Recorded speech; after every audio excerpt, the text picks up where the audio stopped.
Olá, boa tarde a todos, irmãos e irmãs em Cristo, a todos aqueles que também que vão me ouvir.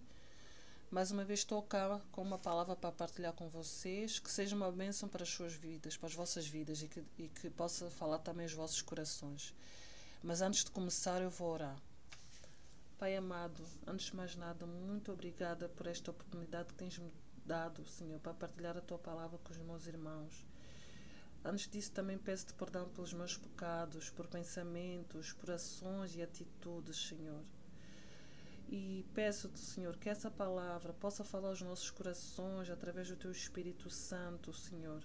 Que nós possamos ouvir com vida do Espírito, possamos entender, não levando essa palavra como condenação, mas exortação, Senhor, como uma instrução, Pai, para a Tua boa obra, Pai.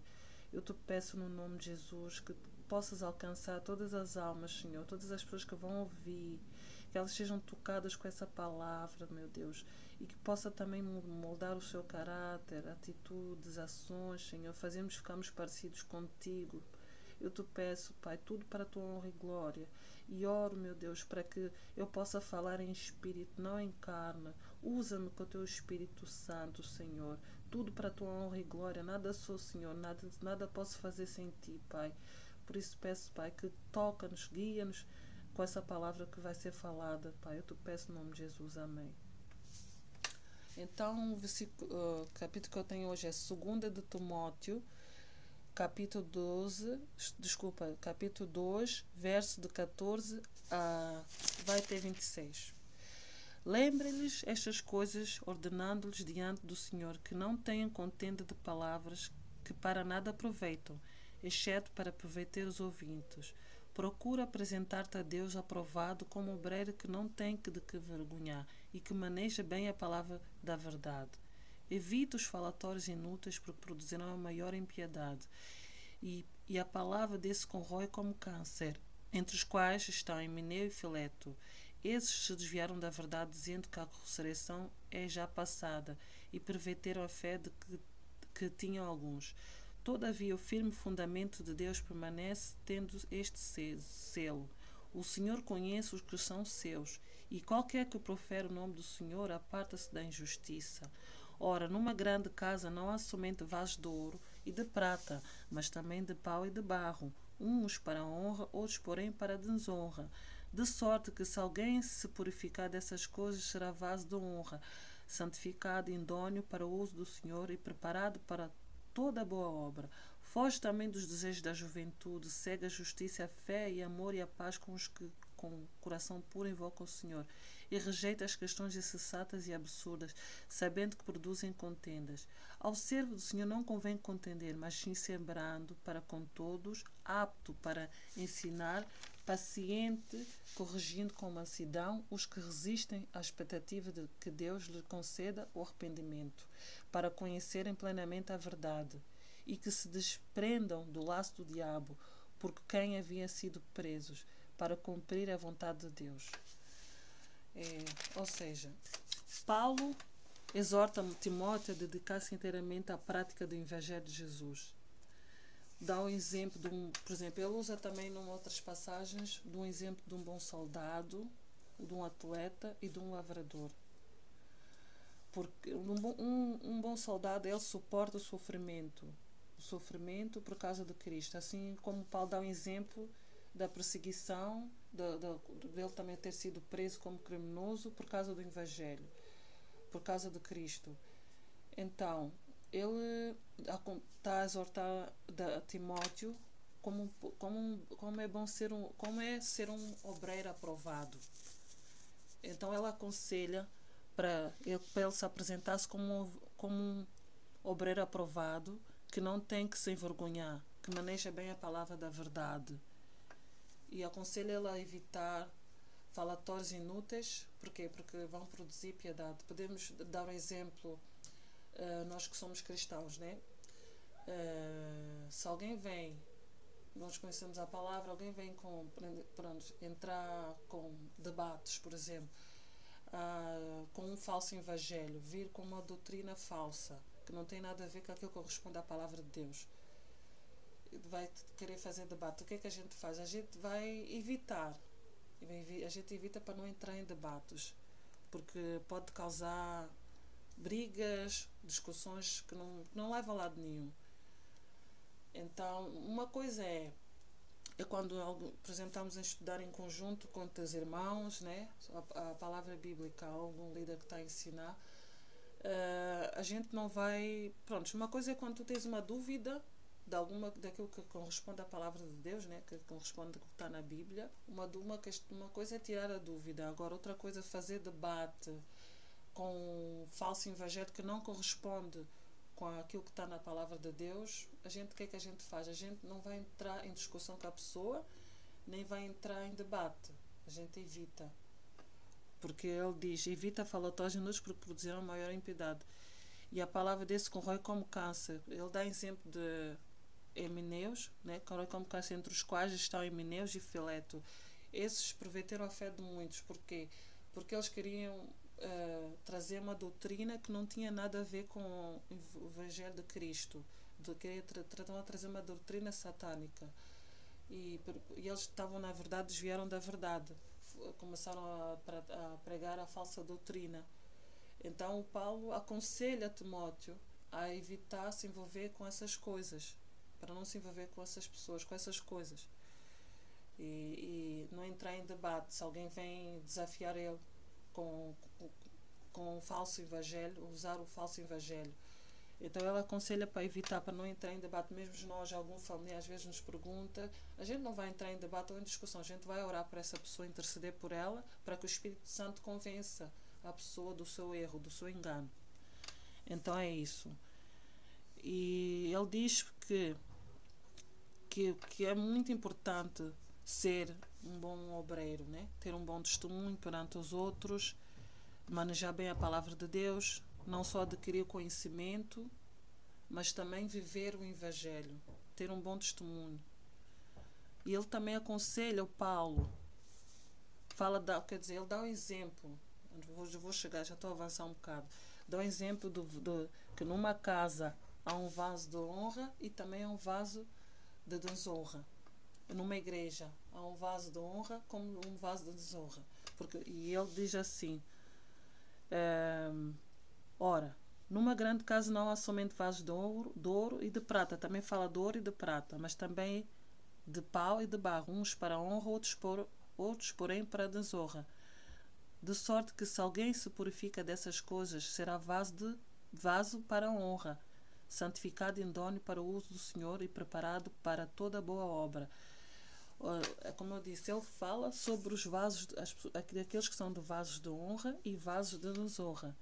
Ele dá exemplo com do ouro e prata, e de pau e barro, uns para a honra e outros para a desonra. Fala disso e também fala também de uma casa que são para a honra e para a desonra. Então, aqueles que fazem a vontade de Deus, aqueles que desviam dos maus caminhos, aqueles que se afastam do pecado, aqueles que fazem a vontade de Deus, que obedecem, que praticam justiça, esses são os vasos de honra.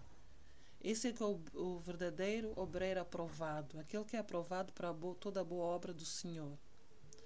Então ele também diz para Timóteo para rejeitar as questões insensatas e absurdas, porque podem produzir contendas. A gente vai entrar em debate, vai trazer dissensões, vai trazer brigas. O que é que a gente faz? Deus temos que nos dar sabedoria como lidar com essas pessoas, né? Lidar com essas pessoas. Porque não é errado, por exemplo, quando estamos a fazer, como eu disse, quando estamos a fazer um estudo bíblico, um irmão tem a tirar uma dúvida daquilo se corresponde à palavra de Deus ou não, tem a tirar uma dúvida, mas porquê que se diz isso, está a fazer isso e não está a condizer com aquilo que a palavra de Deus diz? Isso é normal. Agora, quando uma pessoa vem para desafiar, para fazer um debate com uma doutrina falsa que não tem nada a ver com o verdadeiro evangelho de Cristo, o que é que a gente faz? A gente não vai discutir com a pessoa, a gente vai orar por ela, vai interceder, olha, não entre em debates e prontos. Vai evitar brigas, contendas, dissensões e discussões que não têm nada a ver, que não é isso, né, que Deus quer. Então, ele diz para nós rejeitarmos as questões insensatas e absurdas, sabendo que podem produzir contendas. Então, ao servo do Senhor não convém contender, como ele diz, não convém contender. mas sim sermos brandos para com todos e aptos para ensinar e pacientes. É isso que Deus quer de cada um de nós, e assim também o exemplo que o Paulo dá, a exortação que o Paulo dá ao Timóteo, que ele deve corrigir com mansidão os que resistem na expectativa que Deus lhes conceda arrependimento, para ver se há esperança para Deus lhe conceder arrependimento. Então, ao servo de Deus não convém contender nem brigar, deve ser manso, paciente em corrigir, principalmente aqueles que resistem ao Evangelho, né? Para ver se há esperança para aqueles que resistem, para que Deus lhes conceda arrependimento, para conhecerem plenamente a verdade e serem libertos das garras do inimigo, do diabo. É esse exemplo que ele dá, porque não vamos longe. Porque teve alguém já há muito tempo que me perguntou: por que os cristãos, alguns cristãos são agressivos quando a pessoa não aceita o evangelho que eles pregam? Eu também fiquei a pensar muito nisso. Eu disse, realmente, eu também não sei responder. Eu disse, como é que eu vou seguir essa pessoa, ela é essa pessoa, se ela diz que é cristã, não sei o quê, e tem essa atitude? Eu não quero seguir, não quero saber nada desse evangelho. A pessoa me disse assim, mas eu disse assim à pessoa: olha, dei um exemplo, olha, tu não vais, então se estás a seguir o exemplo, vais seguir o exemplo da pessoa que não corresponde a Jesus, ou vais seguir o exemplo de Jesus? Eu perguntei isso à pessoa. Então, é isso. Isso conta muito, porque as pessoas prestam atenção nas nossas atitudes. Então, como ele diz, não convém contender, não convém contender ao servo de Deus, não convém contender. Não devemos ser agressivos com as pessoas. Por isso que ele diz que nós devemos corrigir. Ao servo de Deus devemos corrigir com mansidão aqueles que resistam, para ver se há esperança para aqueles que resistam ao Evangelho, para que a misericórdia de Deus alcance essas pessoas que se opõem e sejam libertas das garras do inimigo. É isso. Eu não sei se vocês entenderam, mas a palavra é essa, que para ser um bom servo de Deus nós devemos evitar falatórios profanos, desviados de pecados, dos desejos da carne, da injustiça, de tudo aquilo que nos tira da presença de Deus. Evitar falatórios, contendas, brigas, debates, para ser um bom aprover, suportar o Evangelho, as afrontas, o sofrimento como um bom soldado, como um bom atleta que segue as regras que foi instruídas por Deus. É ser um bom atleta, porque por isso é que há competição, né? Mas aquele atleta que compete, ele tem que seguir as regras que foi instituída por Deus. Esse é um bom atleta, e aquele que trabalha arduamente para a obra do Senhor vai ser o primeiro a usufruir do seu trabalho, mediante a sua dedicação, do trabalho árduo na obra do Senhor. Então, é isso. Devemos também estarmos com aqueles que estão puros de coração, porque diz que anda com os sábios, serás mais sábio. Andar com aqueles que invocam a Deus em espírito e em verdade, que são puros, sinceros, que vai nos influenciar mais no caminho do Senhor. Não andar com aqueles que nos vão nos levar para os maus caminhos, porque tem uma parte aqui que ele fala, que eu esqueci de vos mencionar, que ele diz assim para Timóteo: foge também dos desejos da juventude, segue a justiça, a fé e a fé, o amor e a paz com os que com o coração puro invocam o Senhor. Ele diz para Timóteo fugir dos desejos da juventude, porque nós sabemos que nos jovens todos nós, né, estamos sujeitos às tentações da carne, e então ele aconselha a justiça, a fé e amor e a paz com aqueles que invocam o Senhor com o coração puro. Devemos andar com pessoas assim. É isso. Eu espero que eu tenha explicado bem. Também é uma chamada de atenção para mim, né?